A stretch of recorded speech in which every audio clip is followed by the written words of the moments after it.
Himachal news 24/7। शनिवार को किसान सभा के नेतृत्व में पुजारली पंचायत के 4 लेन प्रभावित परिवारों के एक प्रतिनिधिमंडल ने अपनी मांगों को लेकर एसडीएम शिमला को एक ज्ञापन पत्र सौंपा।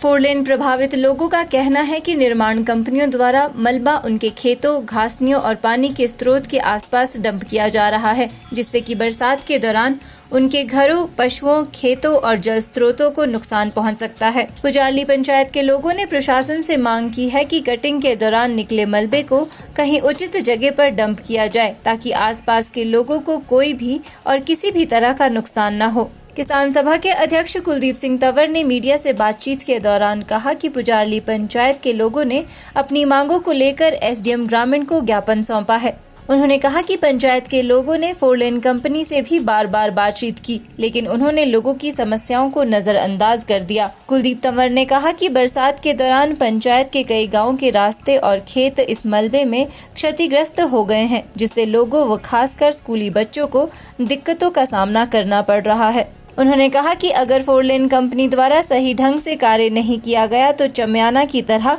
पुजारली में भी 4 लेन का कार्य बंद करवा दिया जाएगा। जो परवाणु टू ढली जो 4 लेन बन रही है, उसका जो लास्ट फेज है कैथली घाट टू ढली, वो 2 फेजेस में बन रही है। One is Kaithli Ghat to शकराला, दूसरा है शकराला टू ढली। वो डिफरेंट कंपनीज के पास है।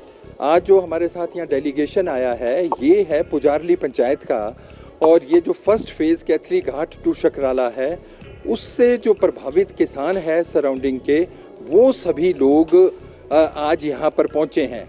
इनकी जो मुख्य मांग है कि जो 4 लेन की अभी कटिंग हुई है, उसका जितना भी मक है, उसकी जो डंपिंग है वो डेजिग्नेटेड डंपिंग साइट के ऊपर ना हो करके एक प्राइवेट डंपिंग पे हो रही है, और अधिकतर जो उसका मक और मलबा है वो लोगों के खेतों में, घासनी में, पानी के सोर्सेज में, और जो स्थानीय स्तर के ऊपर लोगों के पाथ है उसके ऊपर जा रहा है।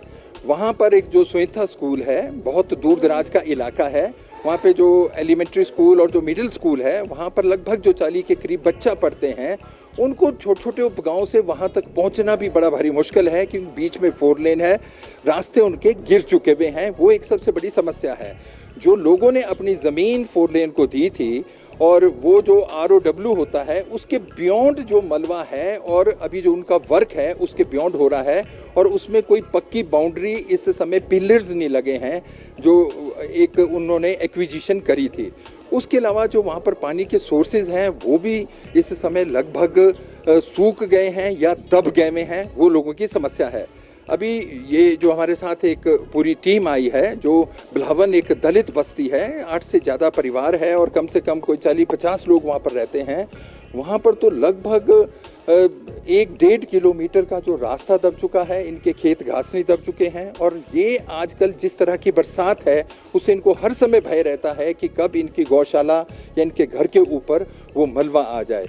बहुत बार ये कंपनी के पास गए, SP सिंगला नाम की जो कंपनी है, उसका लगभग ये 17 किलोमीटर में ये लगभग 1844 करोड़ रुपए का वार्ड है इनका। इतना पैसा है, रिहेबिलिटेशन के लिए पैसा है, पर ये स्थानीय स्तर के ऊपर कुछ नहीं लगाते इनका। हम ये मानते हैं किसान सभा इनका नेक्सस होता है एट द डिफरेंट लेवल, और national highway authority of India भी उनके पास ये कई बार गए, पंचायत के लोग गए, पंचायत के प्रतिनिधि भी हमारे साथ है, पर उसमें कोई अभी तक ठोस एक्शन नहीं हुआ। तो आज DC महोदय से बातचीत हुई थी, उन्होंने कहा था जो STM लेवल के जो वर्क्स हैं वो यहाँ पे सेटल होंगे, नहीं तो DC लेवल पे होंगे, इसलिए आज किसान सभा यहाँ पर आई है। हिमाचल न्यूज़ 24/7 के लिए शिमला से सपना शर्मा की रिपोर्ट।